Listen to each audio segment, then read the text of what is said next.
Now, to introduce the ladies here, Jami Attenberg's debut collection of stories, Instant Love, was published in 2006, followed by The Kept Man and The Melting Season. Her fourth book, The Middlesteins, was published in 2012. It appeared on the New York Times bestseller list, was a finalist for both the Los Angeles Times Book Prize for Fiction and the St. Francis College Literary Prize, and has been optioned by Showtime.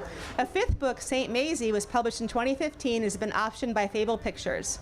Jami's newest novel, All Grown Up, has garnered numerous accolades, including being named an Amazon Top 10 Best Book of the Month, an Indie Next List pick, and a Book of the Month Club selection.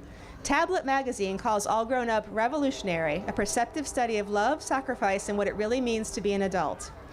Jade Chang is a debut novelist whose The Wangs versus the World tells the story of what it means to belong in America and how going from glorious riches to still name brand rags brings one family together in a way that money never could. Among other honors, The Wangs versus the World was named the New York Times Editor's Choice, one of Amazon's best books of 2016, and one of Entertainment Weekly's most anticipated titles of 2016.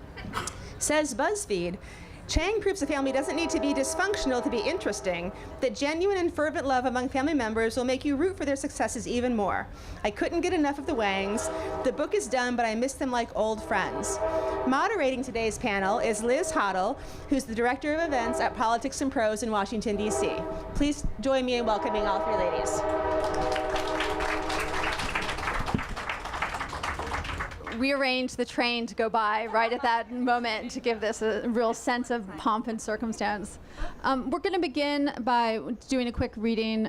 Both Jade and Jami are going to read for you just to give you a sense of their novels. Over to you. Sure. Hi, guys. I'm just going to read a little bit from the very beginning of the book. It starts out in Bel Air, California. Charles Wang was mad at America. Actually, Charles Wang was mad at history. If the death-bent Japanese had never invaded China, if a billion misguided students and serfs had never idolized a balding academic who parroted Russian madmen and couldn't pay for his promises, then Charles wouldn't be standing here, staring out the window of his beloved Bel Air home, waiting for those calculating assholes from the bank that had once gotten down on its Italianate marble knees and kissed his ass, to come over and repossess his life. Without history, he wouldn't be here at all. He'd be there, living out his unseen birthright on his family's ancestral acres, a pampered prince in silk robes, writing naughty, brilliant poems, teasing servant girls, collecting tithes from his peasants and making them thankful by leaving their tattered households with just enough grain to squeeze out more hungry babies. Instead, the world that should have been his fell apart, and the great belly of Asia tumbled and roiled with a noxious foreign indigestion that spewed him out, bouncing him hard on the tropical joke of Taiwan, and then, when he popped right back up, belching him all the way across the vast Pacific Ocean and smearing him onto this faceless green country full of grasping newcomers, right alongside his unclaimed countrymen, the poor, illiterate, ball-scratching half-men from Canton and Fujian, whose highest dreams were a cook's apron and a back-alley backdoor fuck. Oh, he shouldn't have been vulgar. Charles Wang shouldn't even know about the things that happen on dirt-packed floors and under stained sheets. Centuries of illustrious ancestors, scholars and statesmen and gentlemen farmers all, had bred him for fragrant teas unfurling in fresh spring water, for calligraphy brushes of white wolf hair dipped in black deer glue ink, for light-hearted games of chance played among true friends. Not this. No, not this. Not for him, bastardized Peking duck, eaten next to a table full of wannabe rappers and their short, chubby, colored contact-wearing Filipino girlfriends at Mr. Chow. Not for him, shoulder-to-shoulder art openings where he sweated through the collar of his paper-thin cashmere sweater and stared at some sodden half-animal floating in formaldehyde whose guts didn't even have the courtesy to leak. Not for him, white women who wore silver chopsticks in their hair and smiled at him for approval. Nothing in his long lineage had prepared him for the Western worship of the Dalai Lama and pop stars wearing jade prayer beads and everyone drinking goddamn boba chai. He shouldn't be here at all. Never should have set a single unbound foot on the New World. There was no arguing it. History had started fucking Charles Wang, and America had finished the job.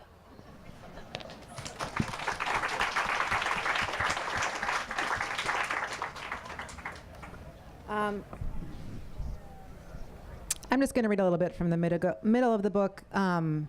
It's a book about this woman who has achieved like 0 adult milestones in her life, like traditional adult milestones in her life.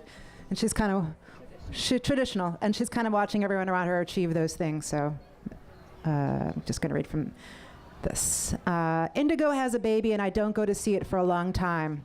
It's not that I don't care about seeing her baby, it's that I don't care about seeing any baby. Also, I know what will happen. I've been down this road before. Once I see the baby, I will have seen the baby. I need to see the baby when it's little, so someday when I see the baby when it's grown, or at least not a baby anymore, I can say, I remember you when you were this big.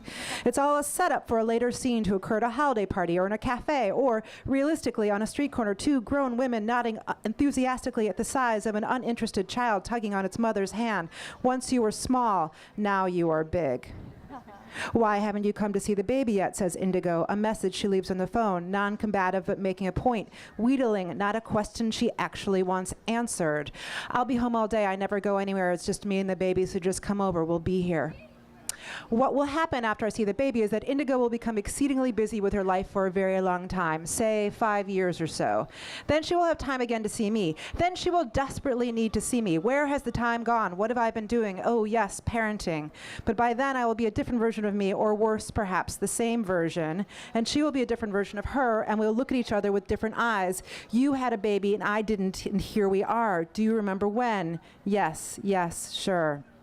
I text her back so I don't have to answer her specific question, the rhetorical status of it unclear. I say I'll come on Saturday. I break brunch plans with my mother, and I move my morning session with my therapist an hour earlier. I know the minute I go to see that baby, my friendship with Indigo is over. I liked being friends with her. She was my most beautiful friend, physically, spiritually. She was always so healthy. She quit corporate America to become a yoga instructor, and she stopped eating anything that came from a cow, and it showed in her tingling white teeth and her lustrous, enormous hair and her skin, which glowed a luxurious caramel color. Any ailment I had, she could suggest an herbal remedy for it, or a specific stretch. Indigo and me doing backbends in her living room, my blood racing to my face, and I'm thinking, I always wanted a friend like this. I will miss those backbends, Indigo. They really did help with my stress.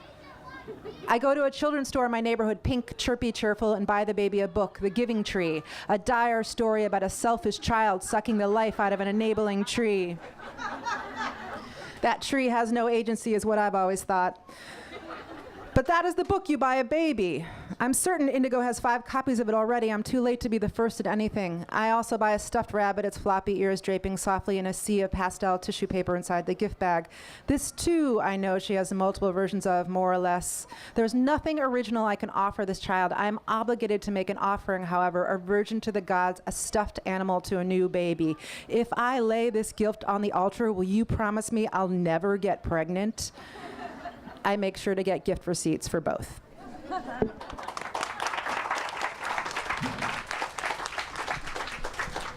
So we're really fortunate today because both of these novels, they're super, super rich, and they intersect, but they also diverge in some really kind of crucial ways. One thing that struck me about both of these books is how they focused on the act of being a grown-up daughter. There's so much written about motherhood now, and it's all about, finding one's identity through parenting, but much less about the ongoing engagement of being an adult daughter and also of a sibling. Can you both talk about your decision to explore this relationship and what you uncovered about your characters in the process of writing it? Jade? No, I think I want to hear from both of you. Well, I only wanted to make Jamie take it first because her book is definitely more specifically about that. Yeah, that's true. Yeah.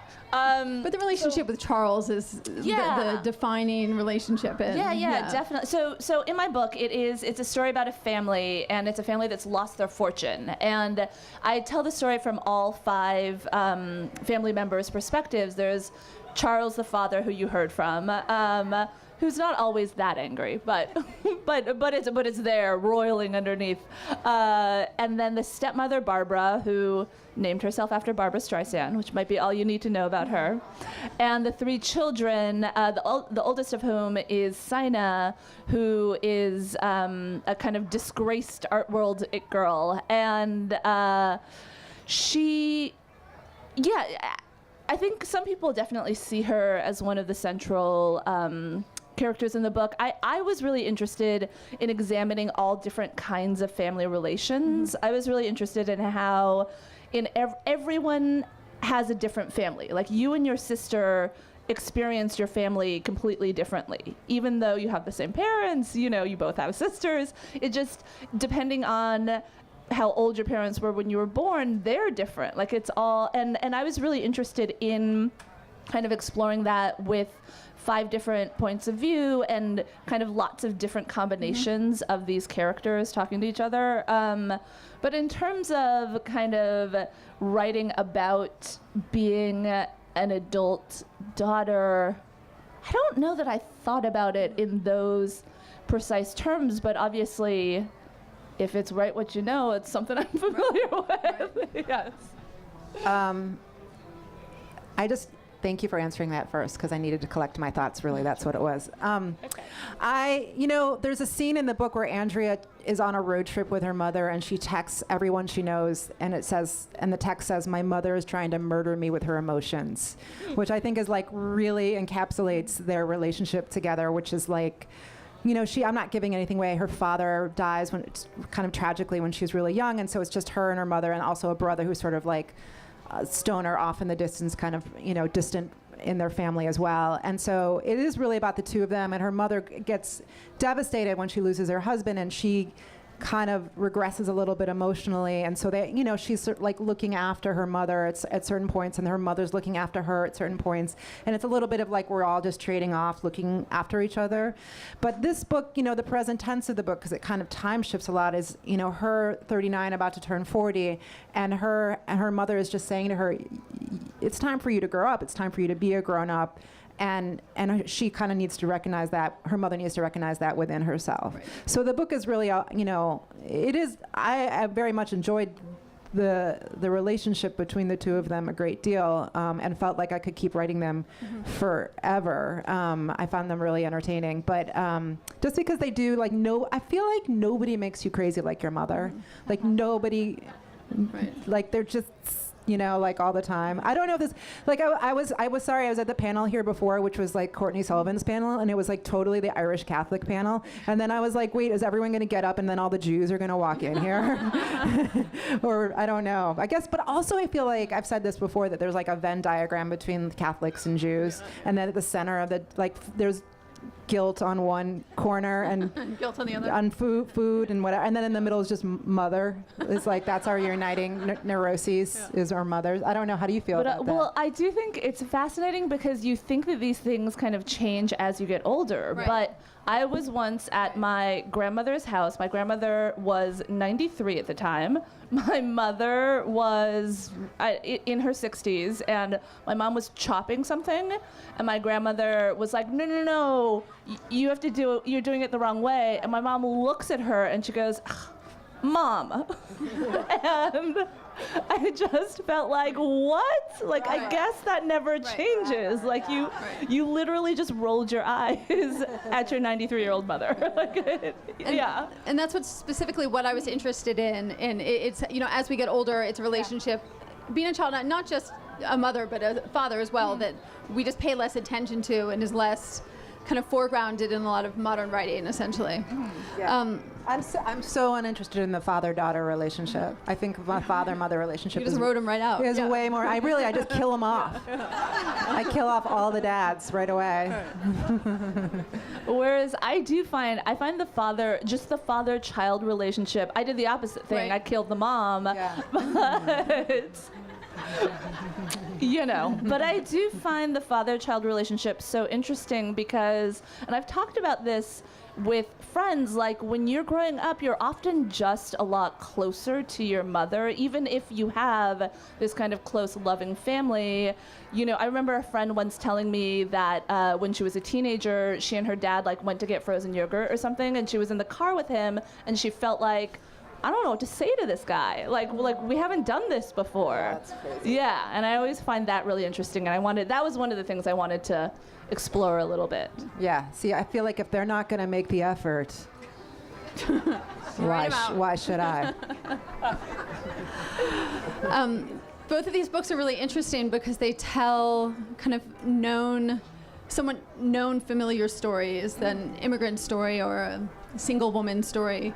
And they're very readable, but they're actually very radical because it's a universal story with, both of them are, I would totally argue that, with a very specific set of circumstances. And while I was reading them, I was wondering if you could speak to this, and if there were certain texts that you were trying to debunk or you were writing these in reaction to. Like, there must be so many kind of just immigrant stories that tell the same story about rags to riches, and if there was one that you were actively, working against or working with as you were writing.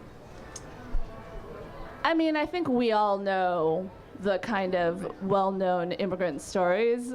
I don't think you need me to name and shame them, but someone does.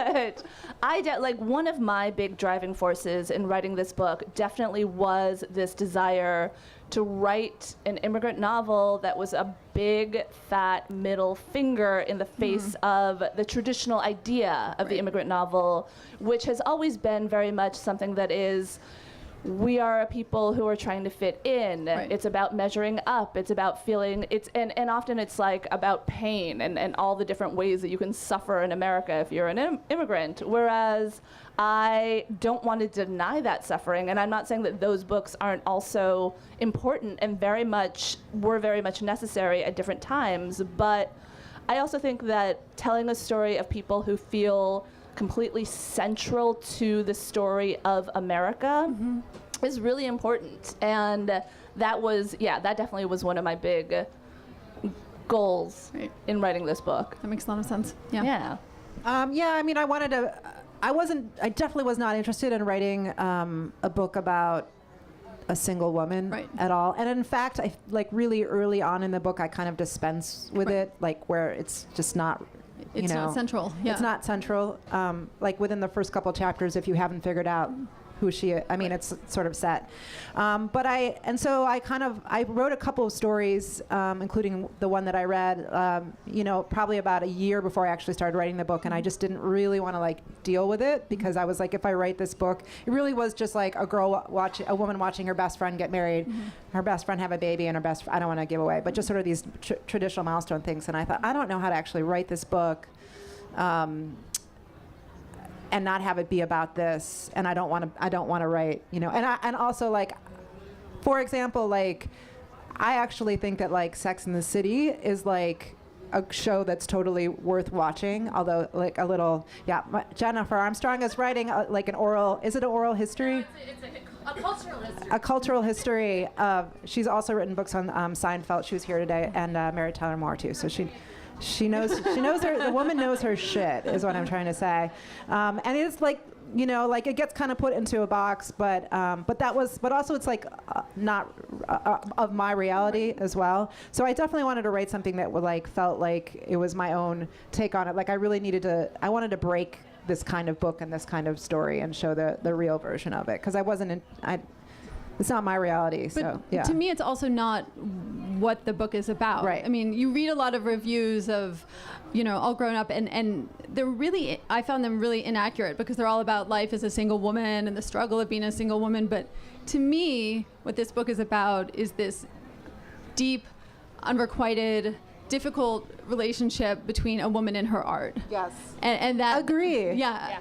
And I mean, I found it, I just wanted to, oh, good, okay, yes. Okay, I'm done. Okay. Yeah, you should walk out. Yeah, You just drop bye-bye. the mic and walk out right now. It's fine. So to me, I'm so glad you said that. It's just that the central axis around, that it all revolves around, and it's still quite unresolved at the end. And I was just wondering if that was what you intended. And you were writing a love story, but it was about self. It's about like figuring out what makes you happy or how to be happy. I think that she knows a lot of things that don't make her happy. Right. But she doesn't know what the thing, like all the things that are sort of available or like traditional, I keep using that word, or those are the things that everyone, society tells us are like what we should be interested in. And none of those things are really of interest to her, but she knows that there should be something for her, and she has to kind of find her way back to that. And that's part of being a grown-up, right? And so that is, and every character in the book kind of has their own relationship with like how to be a grown-up, and they're trying to figure it out in their various ways. So, but for her, yeah, like the love story is with her and her art for sure. I'm so impressed by you right now. I'm just done. So what's also interesting is there's an artist in Jade's book as well, Sina, and these characters have very different relationships to their art, because Andrea is a relationship of self, and Sina, it's much more performative, right? In a certain way, in that even just the art that they do, because she's an installation artist. And Sina makes a point, and also Andrew as well, her brother, who's trying to be a stand-up comic.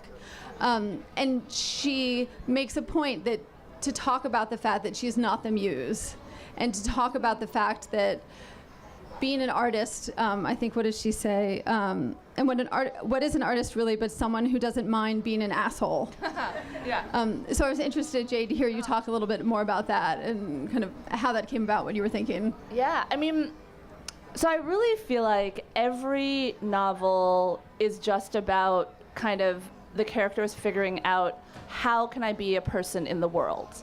And that's like our journey as human beings as well, is just, we're all kind of trying to figure out how to navigate the world that we kind of landed in these vessels that we landed in. And I think that, I think that line, well, one, I believe that, and so that is part of it. Because I do think that to make anything, to write a book, to make a piece of art, to make music, it takes two selves, right? There's like the part of you that is just purely interested in kind of rendering a certain kind of truth, but then there's another part of you that's like, hey, look at this thing. Like, you're gonna, when I write this book, I know that it's gonna take someone hours or days or weeks of their kind of like diminishing leisure time to read it. And it's a demand, to say that, and so I do think that was part of it, but that's also a kind of worldview that I was interested in exploring, of people who aren't afraid to be assholes, of people who aren't afraid to say, look, this is my place in the world, I'm gonna take it. Yeah. It's interesting too, because you both get to make up a lot of art for your characters in this book, which one of my favorite things absolutely to you do. could tell there was just like joy coming off the pages, and I was really interested in the process of getting inside your character and then trying to figure out what they would want to create. I mean, I think that obviously you should just tell this wonderful audience a little bit about Sina and the things that she creates, but also your characterization of one of the protagonist's lovers and his art, and the kind of art that he makes helps you understand the character in a much deeper way, where Jeremy is coming from. And the fact that Andrea, she does one thing, which is she sketches the Empire State Building over and over and over again to try to go deeper and kind of find another truth in it. So I was really interested to hear you talk a little bit about the process of figuring out what art your characters would do, like how that worked for you.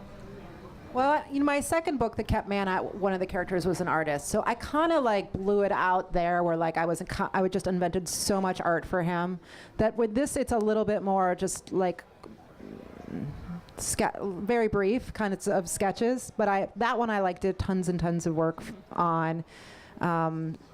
But this one, I don't know. I just knew. I've been to enough art shows in my life that I kind of knew. But the Empire State Building sort of feels like, for her, like it's it's both superficial and deep at the same time because she keeps doing the same thing over and over again.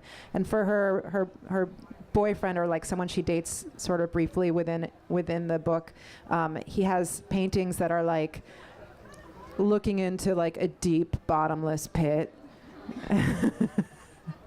And like his Describe those so well. and his I felt like I could see. and they're like beautifully done, but they're just like deep bottomless pit. And the painting, the title of the chapter is "The Last Man on Earth," and that is actually the title of the painting within it, although it's never explicitly stated.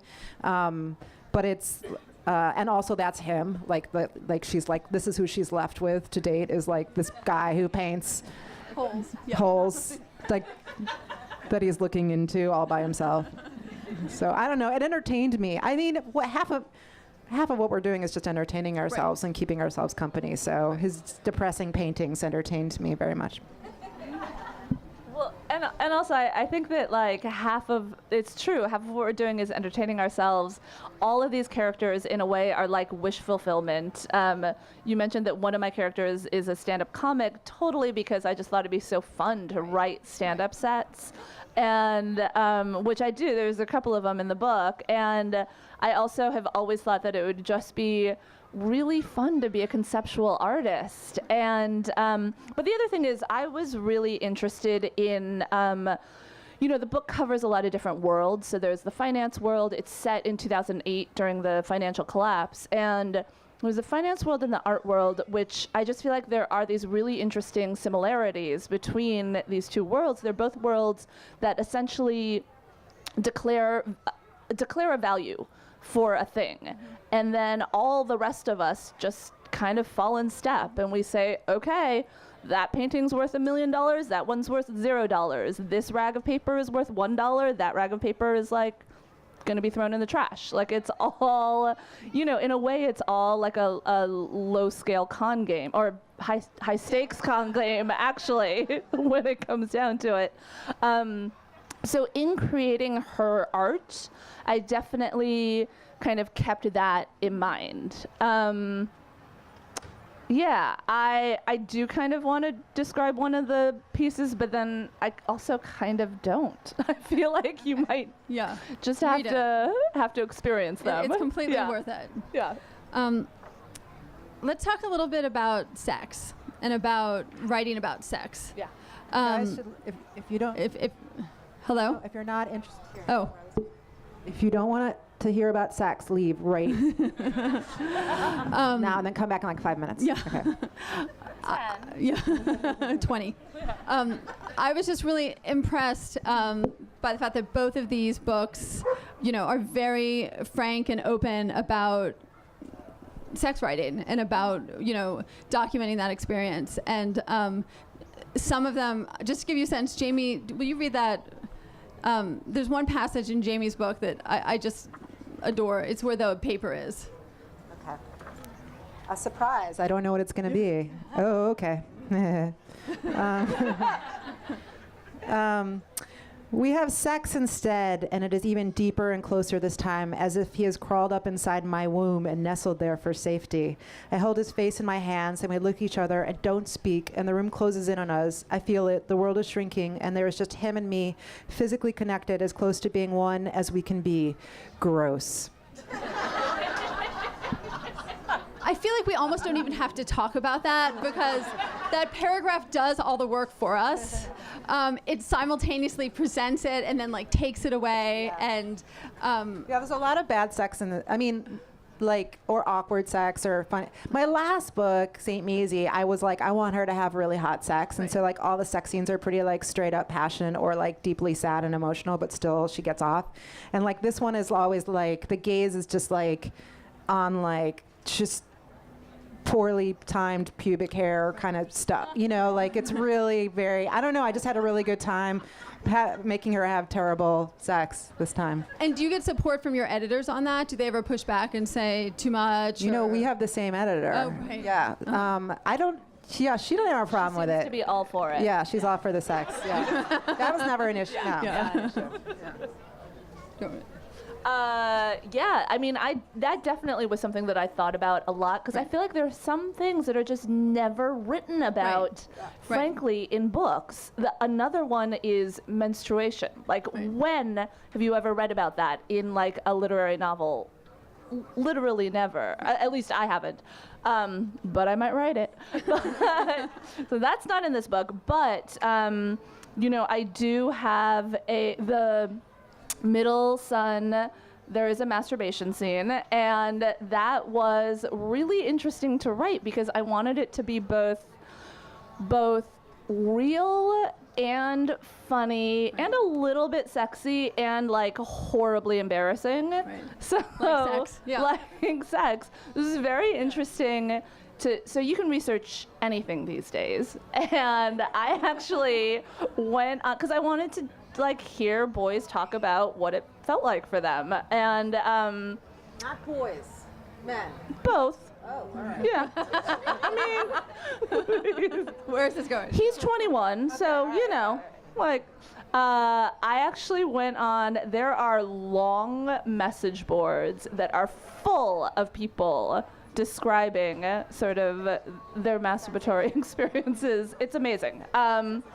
So I really put a lot into this writing. But I mean, I was really glad it's there because I mean, you know, it's missing sometimes, and it's part of the experience of the characters. So I was grateful for it. Yeah, it is to me very strange that some people, like I've been interviewed where people are like, how do you do it? Well, you don't seem surprised by this question. And it's like, to me, it's the same as like, what books are on a character's bookshelf, or like how they eat their food, or like it's just so much a part of like how a character moves through the world. Right. So now I want to move on to like the other best topic in the world, which is food.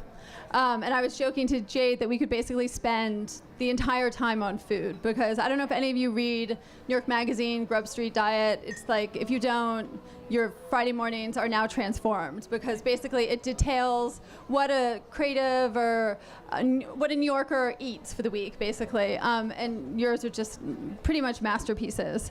But food also figures really prominently in both of these books and gives a really nice avenue to talk about pleasure, but also about class, I thought, and about kind of money and empowerment. For Jamie's character, Andrea, she's willing to settle in many parts of her life. A job she hates, bad sex, frustration, but she will not accept bad food. That's true. And I really it's a real appreciated place that of about individuation her. for her. You know, it's this is who I am. This is my boundary, basically, that she creates.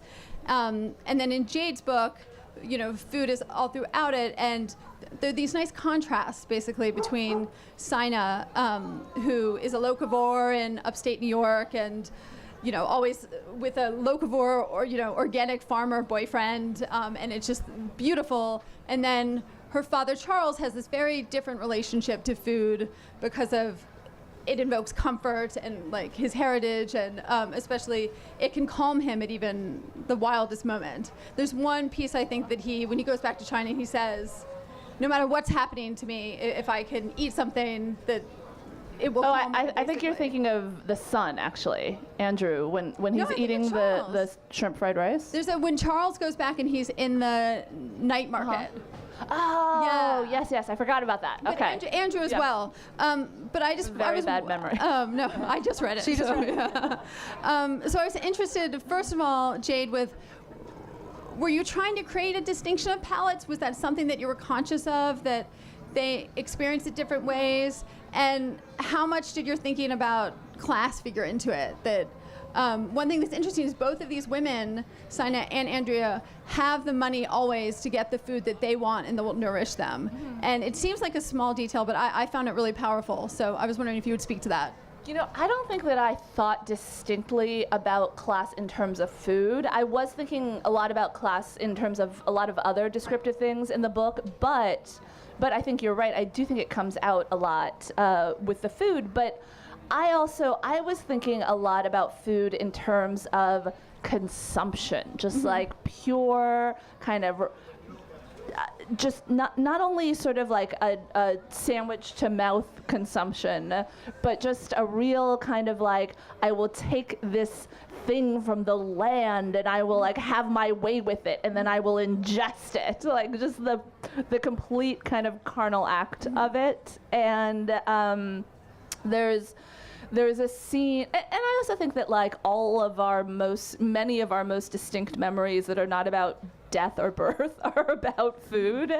There's not a lot in this book that's based on real life, but there is actually a scene in the book when they go back to China that's based on an experience that I had in China, where a relative of my father's was an official in the agricultural bureau. So we went to this insane banquet where I probably ate like literally 15 different animals or animal parts, and it was like the purpose of that banquet was to like demonstrate their dominion over the earth, and so that was really interesting to me, and definitely something that I wanted to write about. But I just love food. I love to eat things, and I've already Googled like things to eat in Gaithersburg.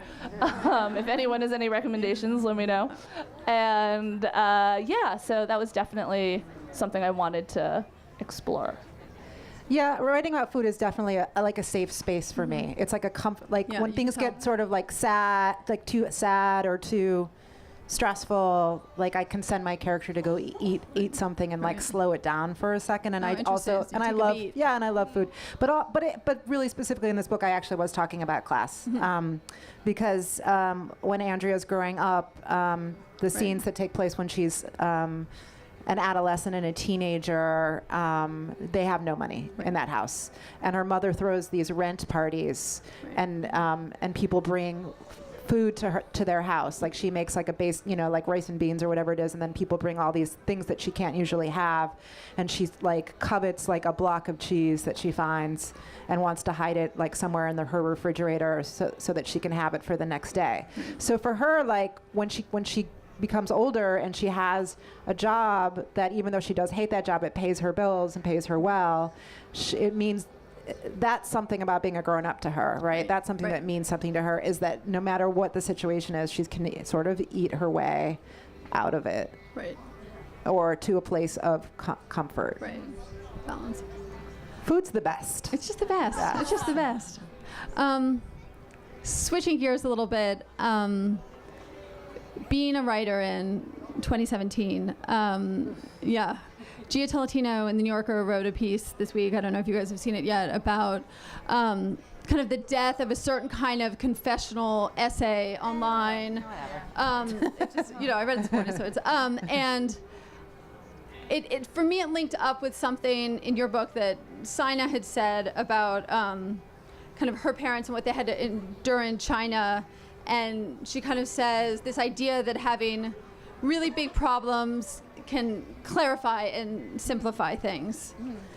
So backing into that, I guess this question is, have having big problems simplified and clarified things for you in your role as a writer? And of course, do you feel that your role as a writer has changed now into 2017? Well, the first thing I wanted to say about that essay is, like, I'm a huge fan of Gia Tolentino's work, but that essay was behind a paywall, and I'm not a subscriber to The New Yorker. So if she's declaring the personal essay dead and I can't read it, done and done, yeah. Right. It's still on. It's still on, as far as I know. That's an essay right there. Yeah. Go ahead. I don't like. Yes, I definitely see how. Okay, time. We're living in this very troubled time, and I do think that it makes you feel your responsibilities as an artist more acutely. But I think that those have always been there. I think that.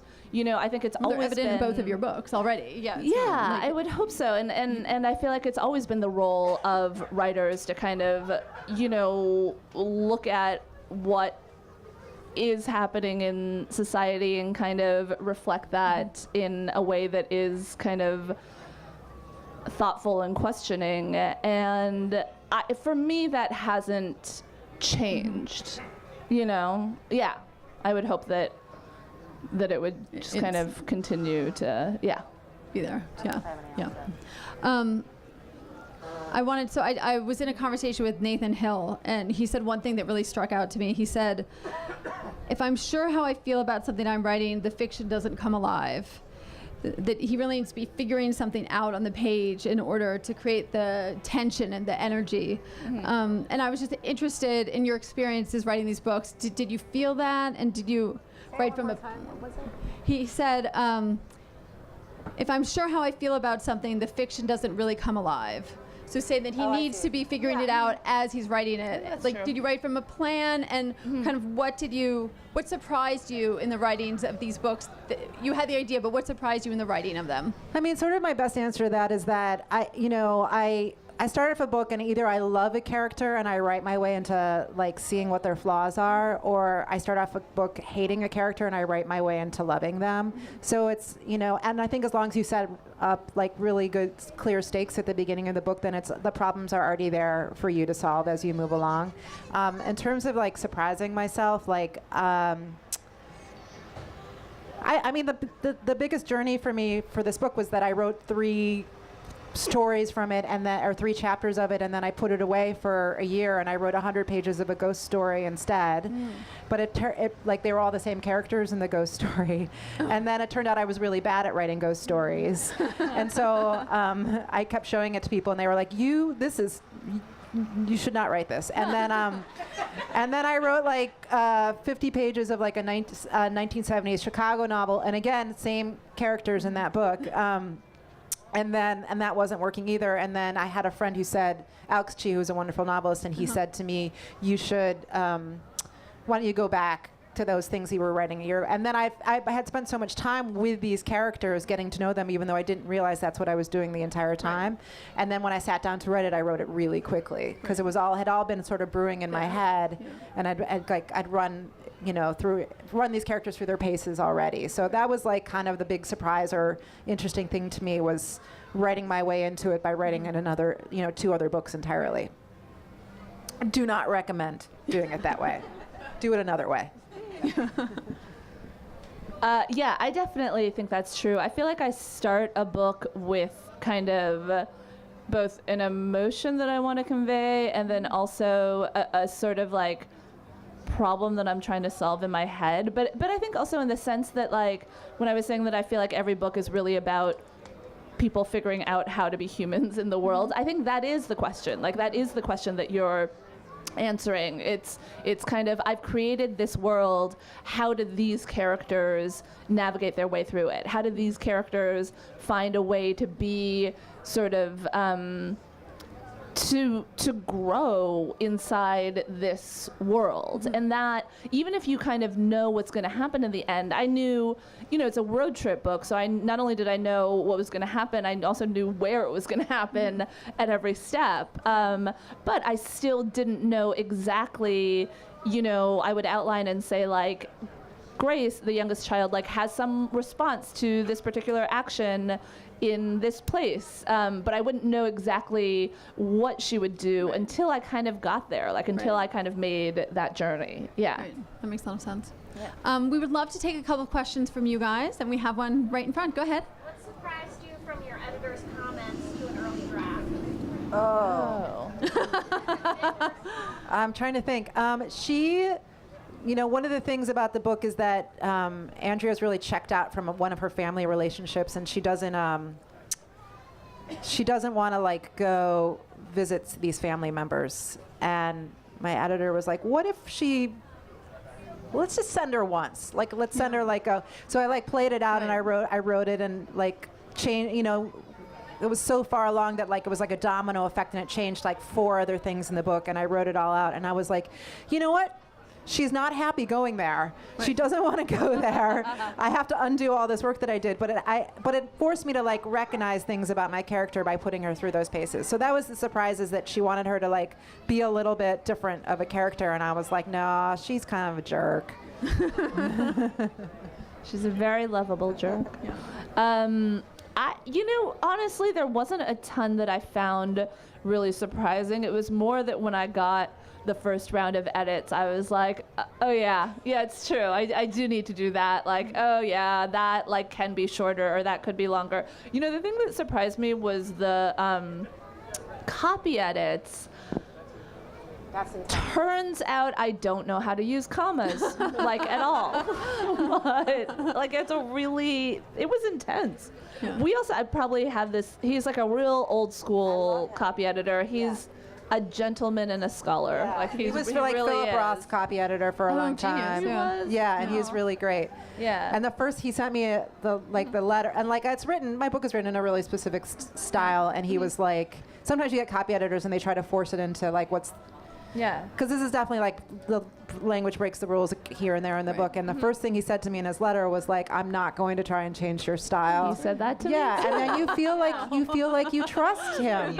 You trust him, and you'll go true. with him. Yeah. I want to meet him. Did you meet him ever? No, but I really want to. We corresponded for a little while about the farm that he's living on now. He's living on a farm. He is. Road trip. Yeah. Do we have any other questions? Anyone? No one. Come on, one more question. Really? I took the train here, Yeah, so yeah. this morning. Did the two of you coordinate your outfits this morning? And I knew. Let me tell you something. I knew she was going to be wearing this black jacket because the last time, 2 times I've seen her, we've both been wearing the same jacket. I saw you in LA and I saw you in New York, and I was like, no, I look better in this jacket. I want to wear it. Not than you. Not than you. But I was like, oh, it was going to be this or like a denim jacket, and I was like, no, I know we're going to be twins, but I like it. yeah, it's all right. We're a Clearly- gang. Yeah. Exactly. We're a girl gang from New It's York about City. time there was a literary gang. Yeah. Anybody else? I think we're good. Thank you, Jamie. Okay. Oh, Thanks, guys. thank you, Jade. Yeah, we're good. Yeah.